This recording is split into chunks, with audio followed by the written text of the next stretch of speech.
Well, today, President Trump will embark on his first foreign trip as commander-in-chief. The first stop in his 9-day trip is in Saudi Arabia. Then he heads to Israel and then the Vatican, where he will meet Pope Francis. The final leg of his trip includes meeting with NATO allies in Brussels and a trip to Sicily for the G7 summit. And it all comes as the president is continuing to push back against all things Russia.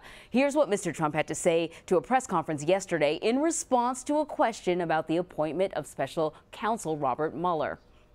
Well, I respect the move, but the entire thing has been a witch hunt, and there is no collusion between certainly myself and my campaign, but I can always speak for myself and the Russians, zero. I think it divides the country. I think we have a very divided country because of that and many other things. So let's bring in Zeke Miller. He's a CBSN political contributor, also a White House reporter for Time magazine. So Zeke, you heard what the president had to say at yesterday's press conference. What did you make of it? You know, for somebody who's very interested in, dividing the country, the president ought to do a little bit of a self-examination there. Calling it a witch hunt doesn't do a whole lot to bring people together. His statement the night before, when he spoke on Wednesday night about when that special prosecutor, when Bob Mueller was picked for the job, was a more sober-minded statement, saying essentially he welcomed the scrutiny, was confident he'd be exonerated, and he was looking forward to moving on. That's the sort of statement that brings people together, restores faith in the justice system and in these sorts of investigations. Going out and calling it a witch hunt only serves to further polarize the American electorate around this issue. So as the president is diagnosing that problem, he's also part of the root cause of it. How many times have we said that?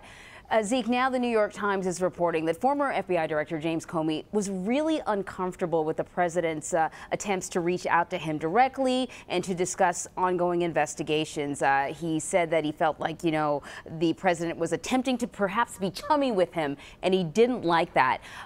What do you make, or what does this say, rather, about the way the administration operates? And another question that keeps coming up is, if Comey was so uncomfortable, then why didn't he come forward at the time? Yeah, I mean, I'll take that second one first. I mean, that's the real glaring question all the way through. We know that he wrote these contemporaneous memos after his dealings with the president. We don't know why. Certainly that's something we'll hear from him likely when he goes to testify either before Capitol Hill or with the special counsel. So that's a big, sort of a big unknown at this moment. Why didn't he say something publicly? Perhaps he was trying to maintain credibility or trying to stay in the job, but we don't know the answer to that yet. But what we do know, I mean, the president in general, whether it be with the FBI director, with CEOs of Lockheed Martin, Boeing, when he tries to insert himself into sensitive issues like defense procurement, the president likes to pick up the phone and talk to people.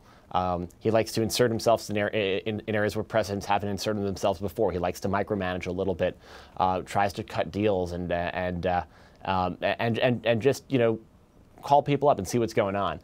That's how he likes to spend his day. Likes to spend his nights. So the issue is, what Director Comey likely experienced is not an uncommon experience. With talking to people around Washington, members of Congress get the same. Have the same sort of, it's not a complaint, it's just they've experienced the same thing with the Trump presidency vis-a-vis Obama. With Capitol Hill, it's totally fine, though. The issue that I think Director Comey will talk about there, and what has started to come out over the last several days, is that this is the FBI. There's supposed to be a distance between the president and the FBI director when it's not issues of counterterrorism, when there are issues of investigation, when people around the president are being investigated. That's where the tension is, and that gets to the fact that President Trump is kind of new to this. He's new to this town, doesn't understand a lot of the sensitivities around this. So that it's not clear that just that contact might not be malicious. It could just be. He doesn't really know better. Right. Okay. Well, we'll give him that one. The president also yesterday just flat out denied asking Comey to end the investigation into Michael Flynn. What's going on with General Flynn now? Where do things stand? At one point we had heard a report that he would be willing to testify as long as there was an immunity deal, and that seemed to sort of go away. What are the odds that we will hear from him directly at some point?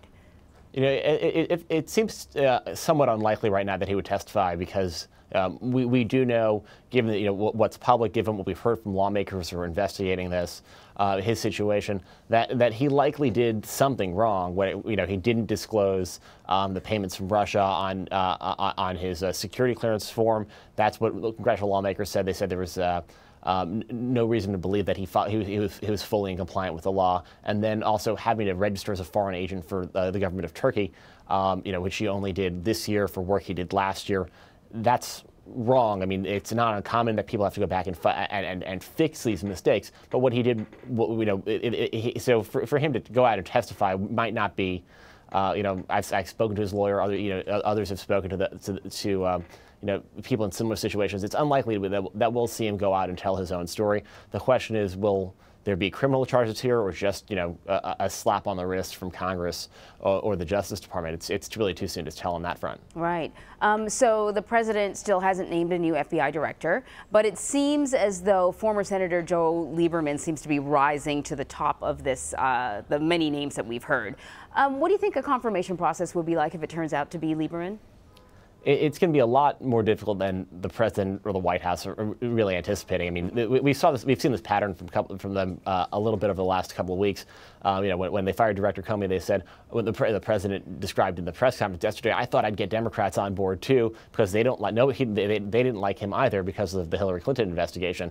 And some of the White House are saying, oh, we like Joe Lieberman. He used to be a Democrat. He used to be your vice presidential nominee. You should vote for him too.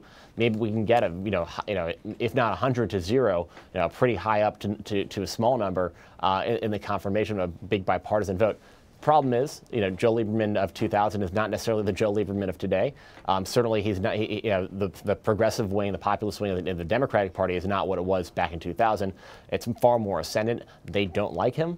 It's going to be a very tough process for Joe Lieberman going forward if he's the ultimate pick. Very interesting. Zeke Miller of Time Magazine, thank you so much. Thank you for having me.